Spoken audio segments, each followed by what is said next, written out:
So I heard a holiday story I thought I'd share of a family that invited a little bit larger number of guests than usual last year. And so it was quite hectic and frantic for the mom who was trying to get everything together last minute. Finally, everybody arrived. They all sat down to eat, and she said to her 6-year-old daughter, "Honey, why don't you say the blessing tonight?" And the little girl said, "But I don't know what to say." And she said, "Well, just say what you hear Mommy say." Oh Lord, why did I invite all these people for dinner?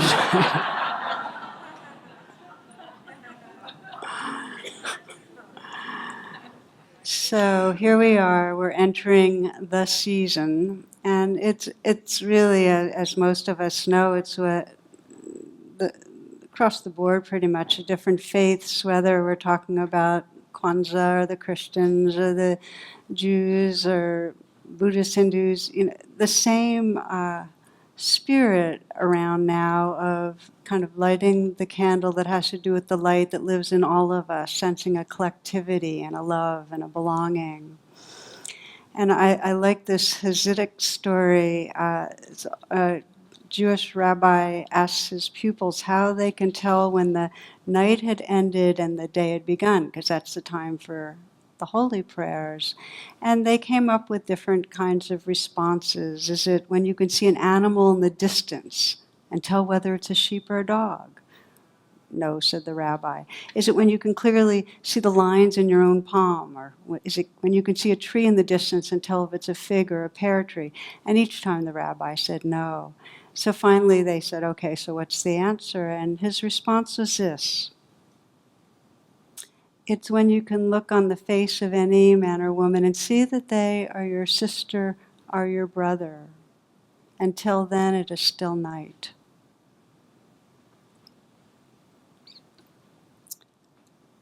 So we have this call from really our own hearts and from all the different faiths that's really about sensing our connectedness. The Zen teaching is this, that really being enlightened means to be intimate with all things, with all beings. And so we start sensing, well, what does that really mean? To be intimate with all things, with all beings. And I think for many of us, because we're so aware of what's going on in our society, there's a pretty stark contrast here of this season of really cherishing and revering life, and so much forgetting, so much pain. I call it unreal other, when we really sense others as others that we can violate, others that we can condemn. So the recent events, the killing of Michael Brown, Eric Garner, and so many others that we're hearing about, when we start sensing that, it's jarring, it's painful, and it brings up really profound grief. A few hours ago, I and a couple of other teachers from the DC area meditation community went into a vigil that was the delegation of grieving mothers. Some of you might have heard of it. Very powerful. That took place in front of the Justice Department. And it was very simply done. One mother after another who had had their son killed just spoke a bit.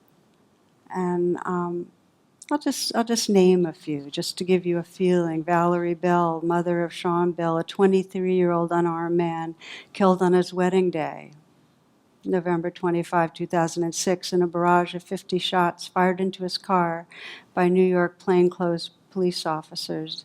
The officers thought his friend had a gun. They didn't. The officers were acquitted. And then Danette Chavez from New York lost her 19-year-old son after being shot in a gunfire exchange, not with police. Gregory Chavez died just a block from Lincoln Hospital in the Bronx when police prevented him from receiving medical treatment. Colette Flanagan from Dallas, Texas, lost her only son when he was 25 years old on March 10, 2013. He was unarmed and shot 7 times by a Dallas policeman, once in the back. Wanda Johnson, son Oscar Grant, was shot in the back and killed by a transit police officer at a train station in Oakland. Constance Malcolm is the mother of Ramar Lee Graham, who was 18 years old in 2012 when a New York police officer shot and killed him at his own home. He was suspected of carrying a gun in public, but no gun was found on him in the bathroom he was shot in or anywhere in the house. And it goes on that we listened to these women, one describing how it was the day before her birthday and her son had been planning her birthday party, and now every year that's what comes up. He was shot that day. Another describes how the last word, his son kept saying, I didn't do anything. And his last words are, why did you shoot me? So I share this because it's very much in my body and heart right this moment, just coming back from this. But to know that we can't see that everyone is our sister or our brother unless we are willing to pause and look up close and sense who's here. And that includes pausing and sensing inward what's going on. In other words, the very beginning of being intimate with all things is really pausing and coming into presence with another, with ourselves. And that's why it was a powerful vigil, because it was such a close-in feeling with real humans. We don't often take the time to pause and to connect with the realness inside and around us. And yet that's exactly what's needed to heal our world.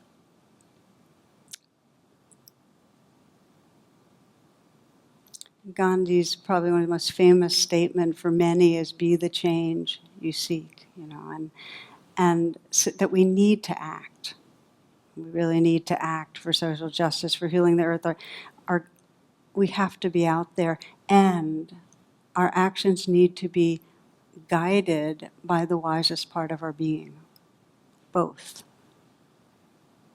So I say that because one of the most impressive things about Gandhi's life to me was that each week, he took a day each week and he pulled back from action, and on that day he meditated and prayed, and he said he did it so that his activism would come from the most awake part of his being. So this is, to me, this a very, very powerful interweaving and a time in history where we need to be aware of it, that it's very much a part of being a spiritually awake person to speak out for peace, for justice, for the healing of our earth. And it's essential to do it from consciousness. So what we know, a basic theme in the Buddhist teachings and most spiritual teachings are, it's totally part of our nature to forget, to get caught in unreal other and unreal self and aggression and avoidance. So we all forget. That's just a given. A mother who's an art teacher at a university was explaining to her 4-year-old her job, teaching art. And the child's response was, you mean they forgot? We forget. So that's one basic Dharma theme, is forgetting. And the other is we have this capacity to remember. We have this capacity to become intimate. See, the forgetting is like a pulling away from our being and from presence. And we have this capacity, remember, to get very awake and in touch with and tender with the life inside us and the life around us. And I love the way the Buddha put it, that he said, I would not have taught this if it was not possible. Possible. Really.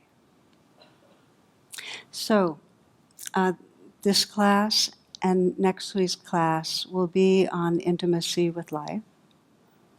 And this week we'll be emphasizing how to deepen our intimacy with the life that's inside us. And next week with all beings, and they're inseparable, of course, but I have to have a way of dividing up the classes, so that's how we're doing it. And I find it helpful to think of forgetting as a reaction to stress. So something comes along and it's unpleasant or unfamiliar or in some way feels out of our control and tense.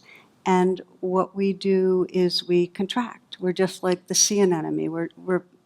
Our nervous system pulls back. And when we contract, when we close off in some way, that's trance. When we're in a contraction, when we're pulling away from something difficult, we get small and self-enclosed and we forget our belonging. We forget the larger world.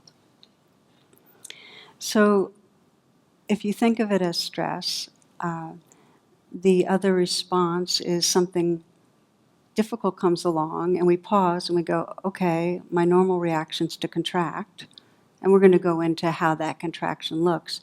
But maybe it's possible to do it differently. Maybe instead I can just stay. Because a lot of our practice is learning to stay, to not react. Some of you might remember the biosphere in Arizona that was started, I think, in 1987, and it was an experiment, went on about 5 years. There's this enclosed structure where it was actually being looked at for space colonization, and the question is, what are the interactions of life systems in a closed structure going to be like? And it was unsuccessful for a whole variety of reasons, but one reason in particular I thought was really interesting. Basically, the conclusion was we can't live indefinitely in a closed system. But the reason I thought was interesting was that they couldn't grow trees in the biosphere. And the scientists discovered that trees require wind to form the heartwood of a tree. In other words, for a tree to survive, there has to be wind. And in the same way, we need the winds of life, including the stressful winds, to really awaken our hearts. It's just part of how it works. It's not like we become free because we've gotten rid of stressors. We become free because we've learned to engage with the stressors in a way that tenderizes and wakes up our heart.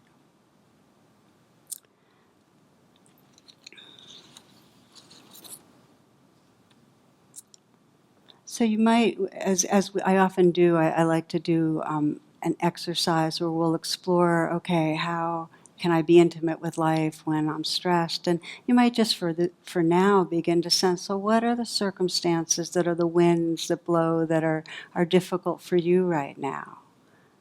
And for some of you, it's going to be health. There's something to do with your health, or something to do with the well-being of somebody that is very dear to you. It might be something to do in a relationship, a conflict, something at work. And just to know that trance is when that stress brings up reactivity and in some way you get tight. And the beginning of really the path to decondition is probably one of the best words for it. The trance reactivity is just to know that's your intention. That your intention is to not go into that reactivity. So a story for you. I shared this in True Refuge. Was when a woman, this is some years back now, came to I think it was a weekend, and told me that her husband was dying, but they agreed that she should come to the weekend because she was going to be the one to accompany him through his passing. They were Catholics, but they decided that she was really going to be there for him rather than a priest. And so she came to the retreat to kind of anchor herself more in presence, And really what she wanted to know was, how do you do this? I mean, how do you really keep company with the dying? It was almost like she was looking for a 101 in death and dying, and from a Buddhist perspective. And my response was pretty much, all you can do is really love him. Just offer your loving presence and allow whatever happens to happen. But because they were Catholics, I added something that Father Thomas Keating had taught, and we had co-taught at a compassion conference a few weeks earlier. And it was something that struck me, which was, whatever arises inside you, in some way say, I consent. Okay?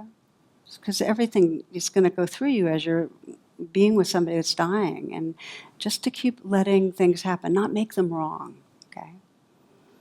So several weeks after her partner died, she got in touch, and she told me what had happened. She went home and she had the intention, as I'm talking about, to not go into reactivity, to be present, and to just say, I consent. So strong grief would come up, or fear, or a feeling of, I'm not doing it right was the worst part for her. She kept, strategizing on how she should really show up for him. And one night she described how he had said something like, I don't think I have very long now. And her response was, oh dear, today was a good day. Don't worry about that. Let me just get you some tea, something like that. And in that moment, it was like she was 10,000 miles away from him.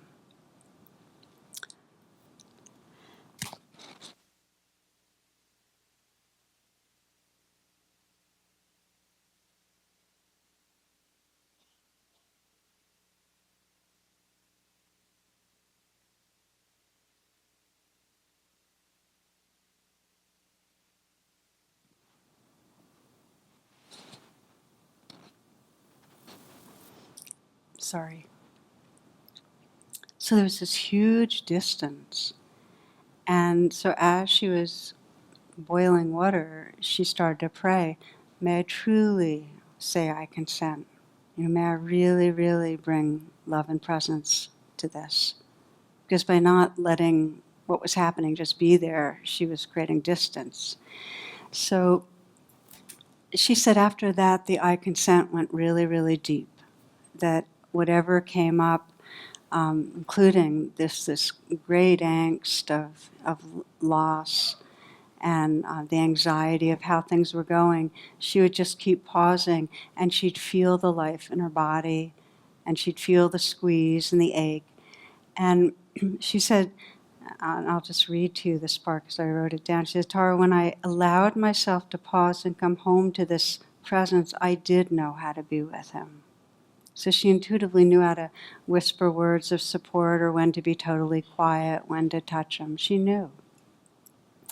She said that in that presence I could open to the fullness of his spirit. There's no longer a sense of him and me. Rather, we were a field of loving, total openness, warmth, and light.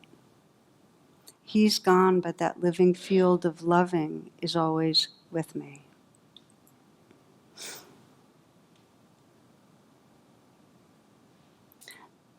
So this is maybe the stress under all the stresses, which is our apprehension of loss, that we're going to lose these bodies, we're going to lose what we love, and then all the layers of grief and fear and not doing it right, doing our life right, that are layered around it. And I share this story because to me it's such a powerful example of becoming intimate with our experience, even when it's the most difficult. So our inquiry for most of us that really can be helpful is to start asking, well, what's between me and presence? What is between me and being at home with myself? And we start finding all the ways that we're reacting to stress rather than saying, I consent. And the moment that you start saying, what is between me and really feeling love right now, or feeling open-hearted, or feeling present, we start finding all the mental and physical ways that we're tightening. We go into this kind of forgetting trance. For her, the trance was, I'm failing, I'm not doing this right. That was the mental contraction.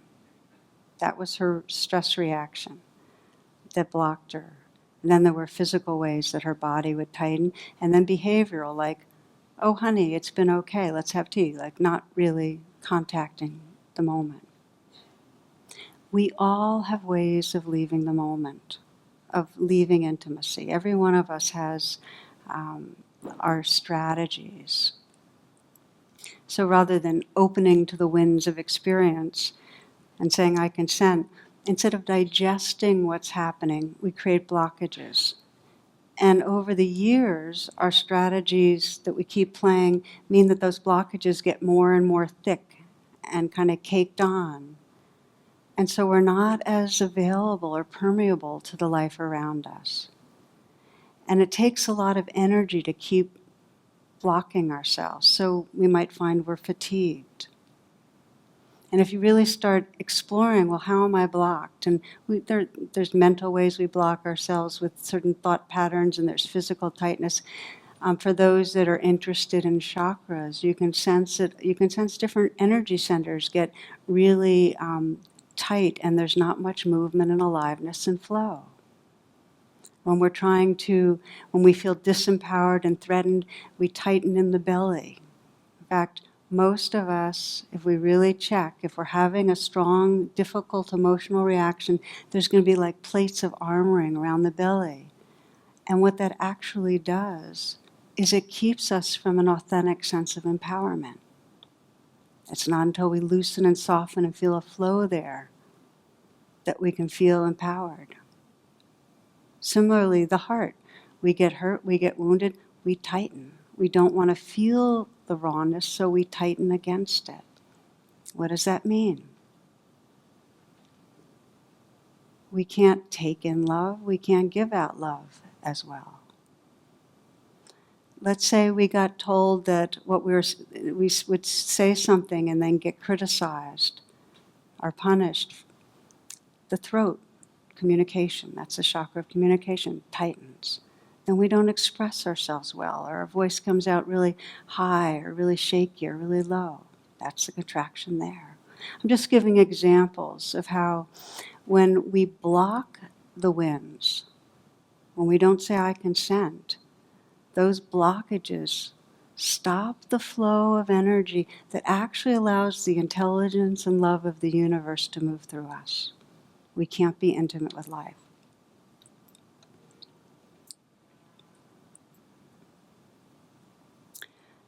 There's a wonderful line from Carl Jung. He says, and I'm going to paraphrase it because I don't have the exact words, but he says really that the deep suffering of children and their parents is the unlived life of the parents. The unlived life of the parents. And by that he doesn't mean, oh, I wanted to be a musician and instead I'm an accountant. That's not the level he's talking. Our unlived life causes suffering. Unlived life is when we haven't lived or processed the loneliness or the sorrow or the fear or the anger or the shame. When instead we pushed it under, the energy we push under is still there, but it's the blockage, and then we do all these strategies to avoid it. The unlived life, unprocessed trauma, fear. Okay, so the main way that we maintain unlived life, that we keep the blockages, that we're not able to be intimate, is through our incessant inner dialogue. It's the addiction to thinking. When we live in a mental control tower, we leave our bodies. And that's what we're trying to do. It's too much to tolerate when we're young and wounded, so we have to leave our bodies. But we just keep on leaving. Some of you might remember from one of the, the line is, Mr. Duffy lived a short distance from his body. It's a novel. So our culture worships the brain, and early on we have pressures, as you know, to get it right. In fact, we're in some way given the idea that if we think hard enough, we can solve any problem. So there's a huge amount of fear that builds around how good our minds are, and yet we get really addicted to thinking, and then we try to pretend that we know things. And I saw this. I love children's responses to questions and seeing what they do with them.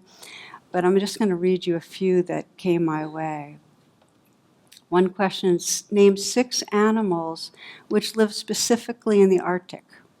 And the response is this: 2 polar bears and 3, and that's crossed off, 4 seals.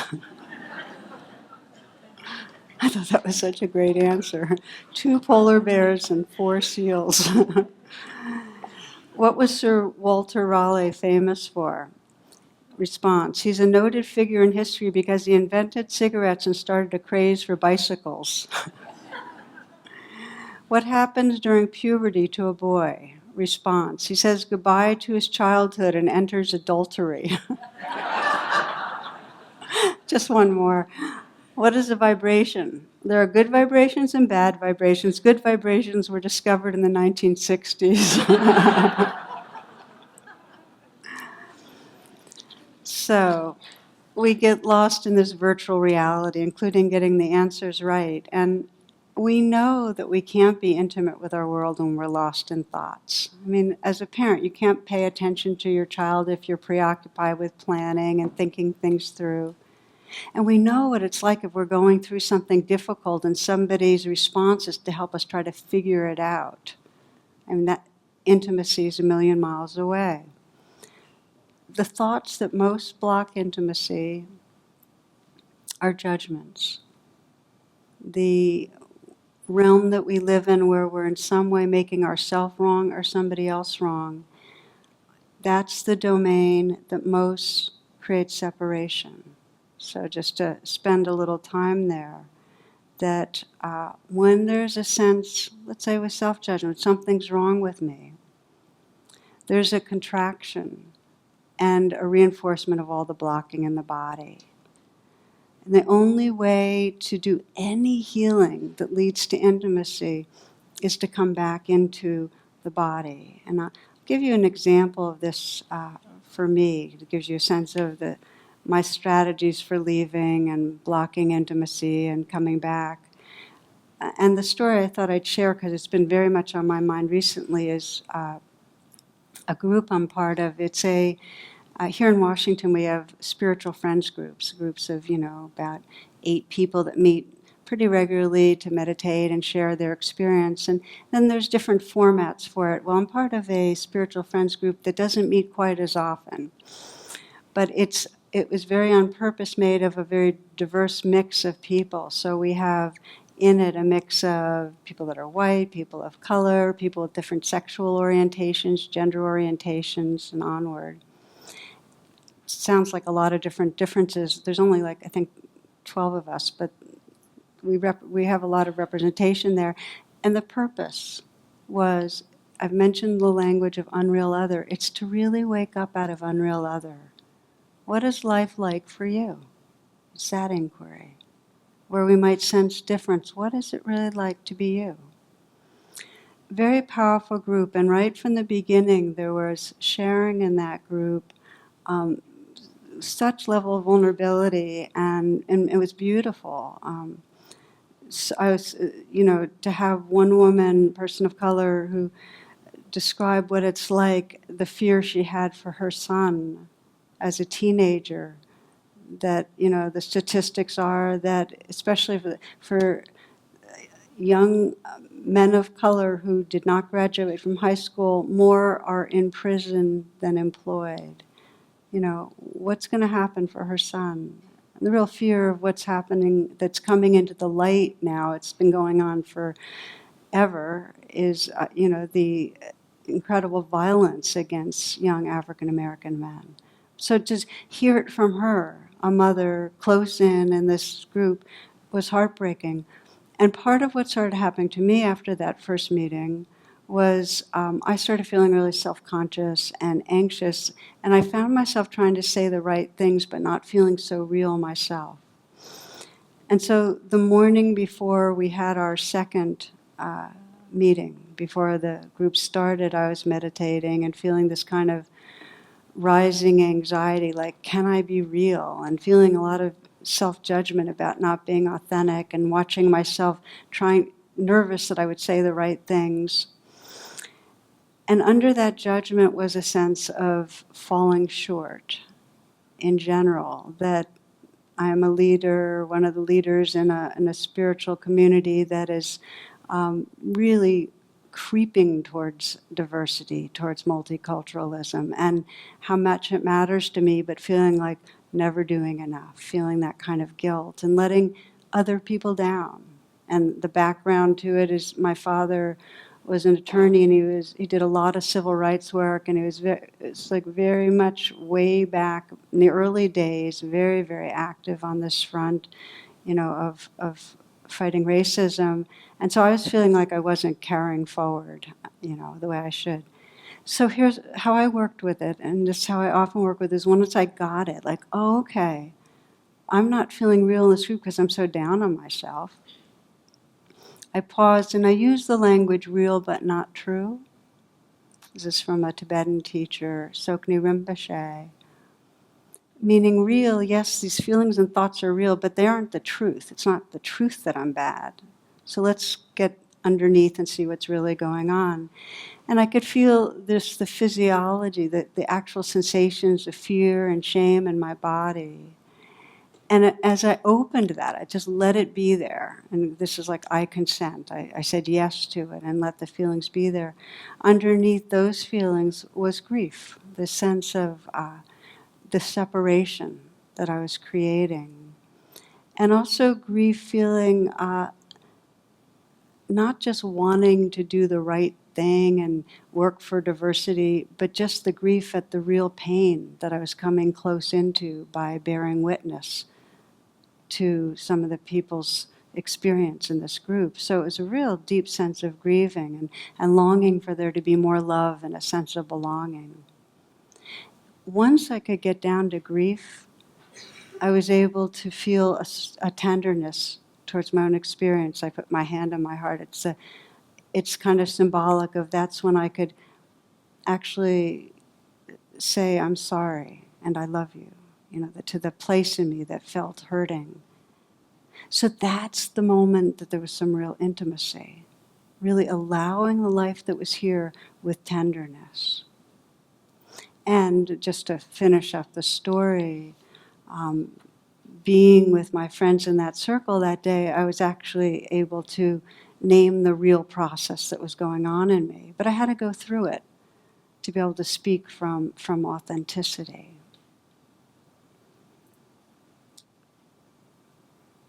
So I share this with you because we all have the winds that move through us of stress in relationships or at work or with our bodies and in different parts of our life. And the challenge is that we are rigged to not want to go into the raw feelings. Every one of us is rigged to do what we can to avoid them and to stay, coming up with solutions in our mind or blaming ourselves, stay on that level rather than go into where the life is really living inside us. So it takes a conscious commitment, a sense that really getting that the winds are what create the heartwood, and we have to stay. Now the question comes up, is it always good to stay? And it's not. This is not one of those principles or teachings where you always say yes, always say I consent. If you've been traumatized in some way, and what you feel is by saying I consent, you're going to end up calling forth huge waves of terror or fear, it's not the right time. There are slower, more gradual, more gentle ways to begin to get in touch with feelings.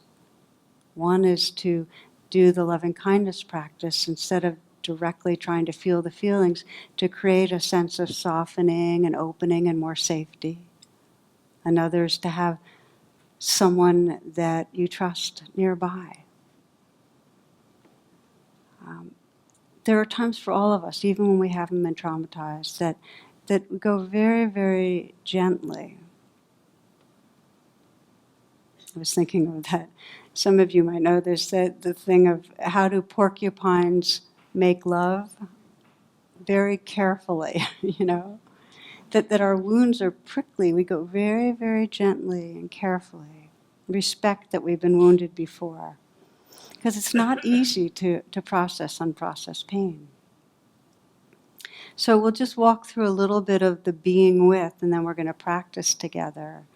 And you might think of this intimate attention with the two classic wings of awareness.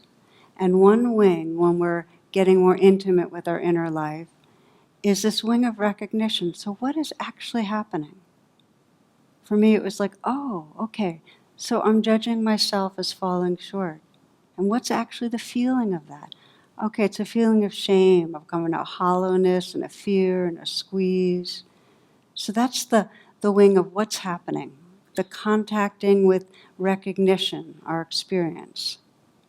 It's like when you're being intimate with another person, it's the wing of really seeking to understand what's really going on for you. The other wing is the wing of allowing. It's that compassionate space where we let whatever we're noticing be held with kindness. So I not only see you and say, what's going on for you, and sense where you're vulnerable or disappointed or excited or whatever it is, but there's also a quality, the second wing, of allowing you to be just as you are. Holding how you are with a quality of tenderness and acceptance. So these are the two wings. I like this poem I'll just share with you that kind of gives you a sense of it with, it's written by Dana Faltz, called Allow. There's no controlling life. Try corralling a lightning bolt, containing a tornado. Dam a stream and it will create a new channel. Resist and the tide will sweep you off your feet. Allow and grace will carry you to higher ground. The only safety lies in letting it all in, the wild and the weak, fear, fantasies, failures, and success. When loss rips off the doors of your heart, or sadness veils your vision with despair, practice becomes simply bearing the truth. In the choice to let go of your known way of being, the whole world is revealed to your new eyes.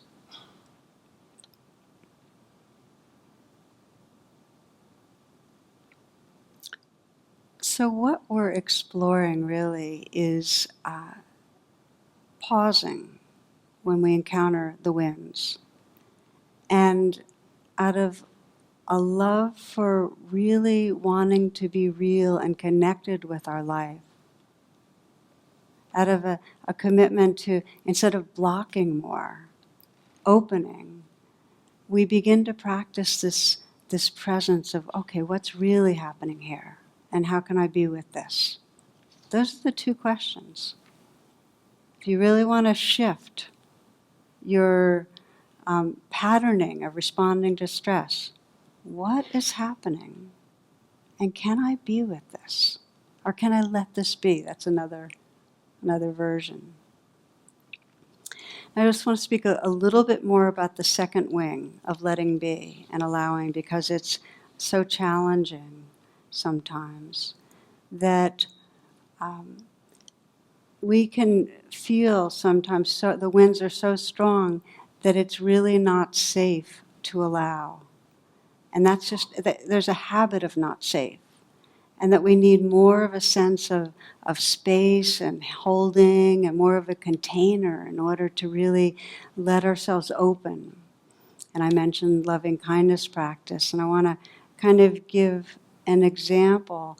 I was thinking of this at the vigil tonight when One of the mothers was sharing her loss, and she said, "This is so therapeutic to be able to share this with all of you." And you could feel in the group the shared heart that was just of grieving and holding a space together. I think for us to open to the winds, we need to feel a larger sense of belonging. I think sometimes we feel too small, that we're going to get completely devastated by it. So there are ways to feel that, to feel a larger sense of belonging. Ways that we can call on that kind of loving presence that this mother felt in the group, or ways that we can kind of let go into it. And it takes practice, but it's quite possible. I think of the therapist, many of you know Winnicott, who described as a baby that the child can relax when a child senses there's something that's really holding her. When there's some sense of a steady, ongoing, benign presence, it's like a backdrop to her beingness. And this is when there's good enough parenting, there's a sense that there's a benign presence, that when something happens, there's something larger holding life. And that's what allows the child to go on in her beingness, to sense her essence, that, okay, so this is who I am. Because there's a larger container. A lot of us didn't get that. And if we begin to reach out towards it or call on it, we can actually discover that container, that benign sense of presence, that field of love. But it takes practice. I think of prayer.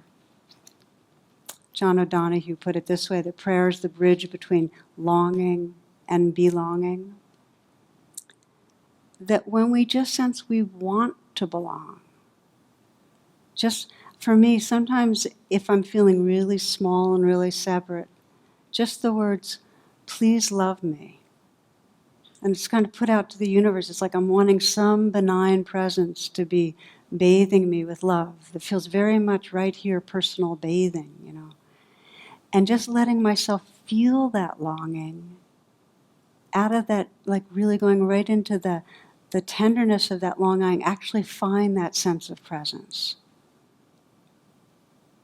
It's the bridge between longing and belonging.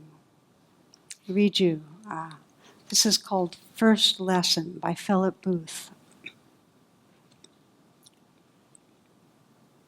It says, "Lie back, daughter, let your head be tipped back in the cup of my hand.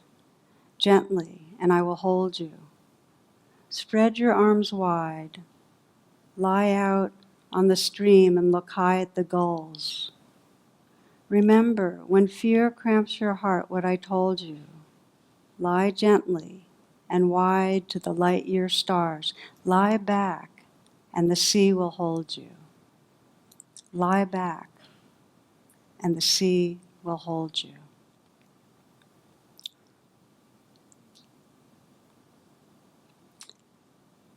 That basic trust is not always there, but it's possible to touch into. Again, this is those words from the Buddha, that I would not be teaching this if it was not possible. It's possible because it's really the essence of what we are, that presence. When we're in a trance, we feel separate from it. But we can start reaching out to that essence. It's like when you feel separate, it seems like you're reaching out to something out there, but actually you're reaching out to the wholeness, the beingness that's really what you are. It's okay that you don't know that when you're reaching out. Just feel the longing and reach out, or rest back, practice resting back.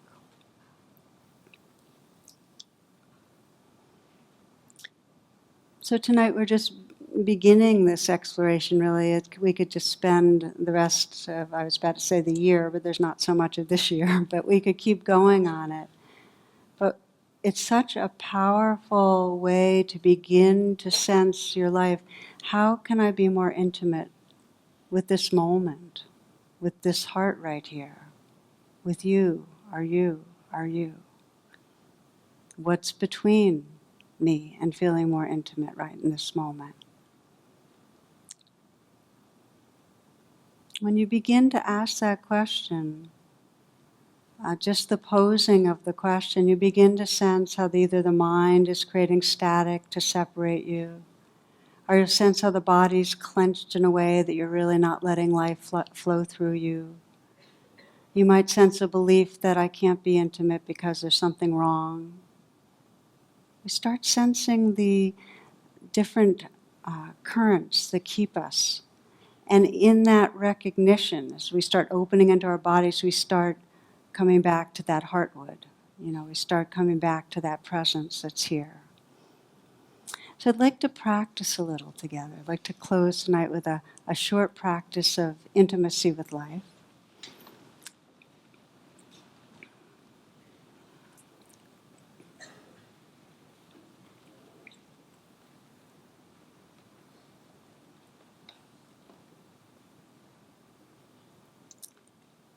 So in this pausing, find a way to sit comfortably. Take a moment to close your eyes and feel your breath. Let the breath help collect your attention.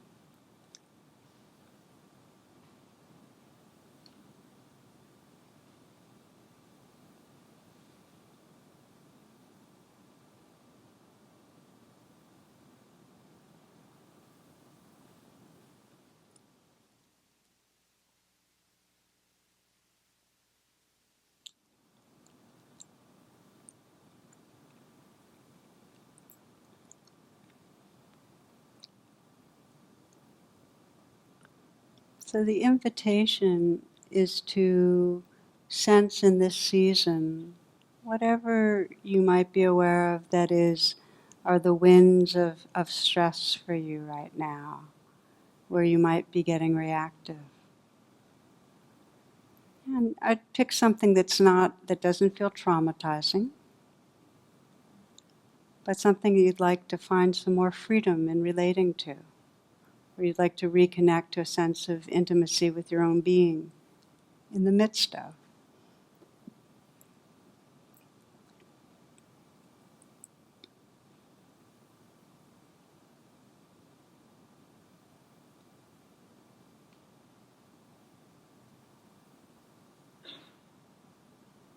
So you might find that it's a situation with another person that's evoking hurt or anger or fear. Might be something that you're worried about,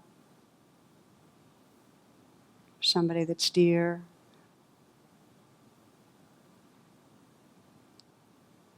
Might be that you're struggling with something to do with your own health.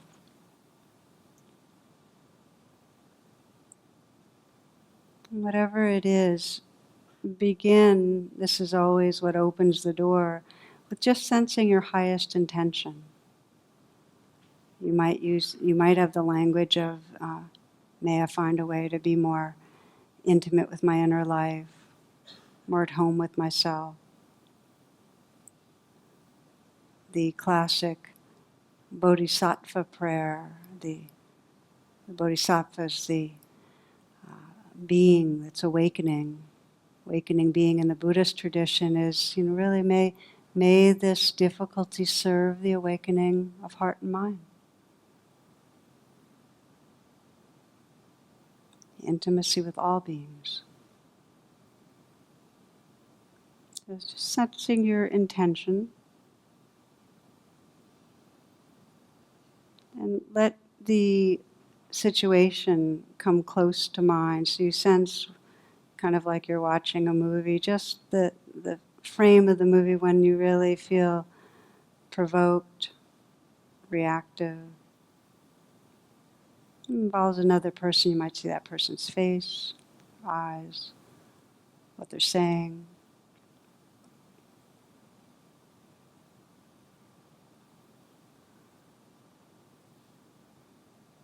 But sense that you can freeze the frame, so you have the opportunity to really deepen your attention right here.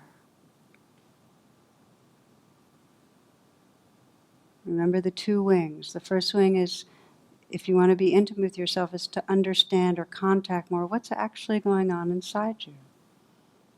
You might notice there's some belief about yourself and the world, how another person is, what that person might be feeling, or how they're relating to you, or what's wrong with you.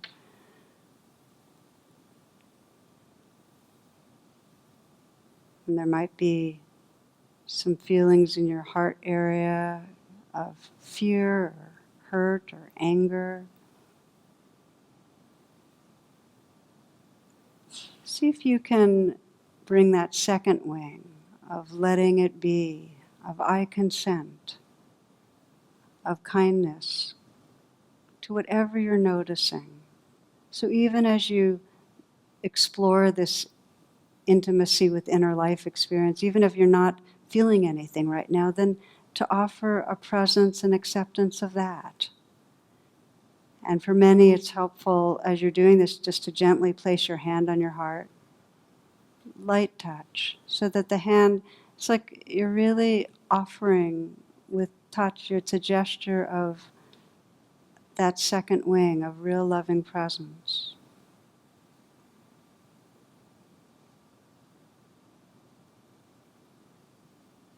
So noticing what's here, and in some way offering care to it.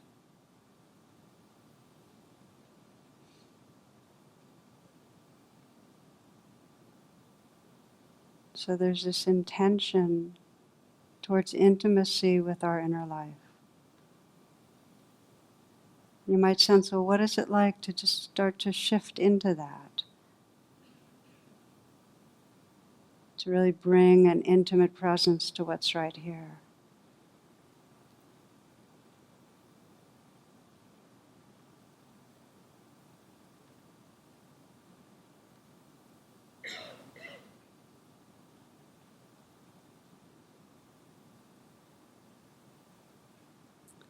The words of Henry Nouwen, he says, you have to let go of the need to stay in control of your pain and trust the healing power of your heart.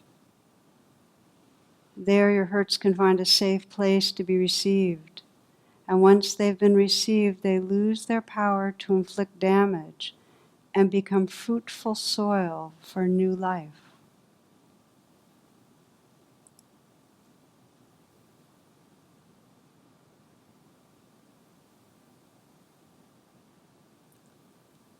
I'd like to invite you to close by offering whatever wish most resonates right now to your own heart.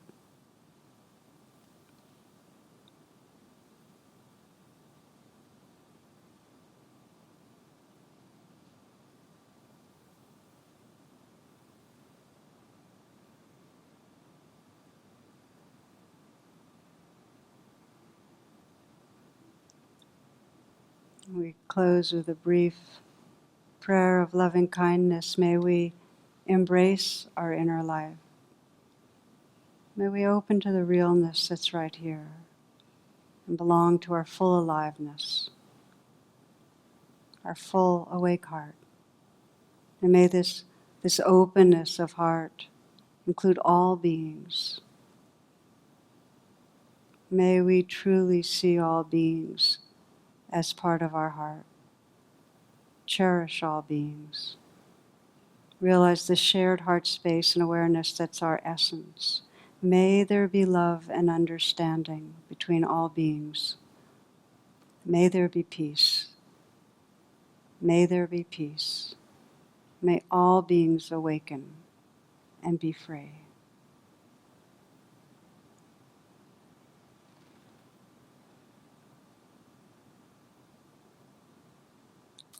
Namaste and blessings.